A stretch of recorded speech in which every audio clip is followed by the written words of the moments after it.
മലപ്പുറത്തെ ഒരു SHOയും അയാളുടെ കീഴിലെ SIയും കൂടി ഒരു കോറി മുതലാളിയിൽ നിന്ന് 18 ലക്ഷം രൂപ വാങ്ങിയിട്ട് കേസ് ഒത്തുതീർപ്പാക്കി കൊടുത്തു എന്ന് പറയുന്നത് കേരള പോലീസിന് എക്കാലത്തും അപമാനമാണ്.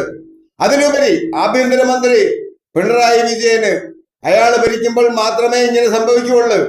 നമ്മളൊന്ന് ചിന്തിച്ചു നോക്ക്. നമ്മളുടെ രാജ്യം വിറ്റ് തുലയ്ക്കാൻ ഒരവസരം കിട്ടിയാൽ ഈ SHOയും SIമാനും കൂടി കുട്ടിച്ചോറാക്കി കൈ തരും. അഥവാ കേരളം ഭരിക്കാൻ ഒരു അവസരം കൊടുത്താൽ ഈ SIയും ഈ SHOയും കൂടി നമ്മുടെ കേരളത്തെ വിറ്റ് തുലയ്ക്കും. അങ്ങനെയുള്ള ഏമാമാരെ നിയന്ത്രിച്ചു നിർത്തേണ്ട പ്രതിപക്ഷ പാർട്ടികളുടെ വായിൽ വിരളം തിരിയിരിക്കുകയാണ്. കോൺഗ്രസിൽ നിന്ന് അതിലപ്പുറം നമ്മളൊന്നും പ്രതീക്ഷിക്കണ്ട. പക്ഷേ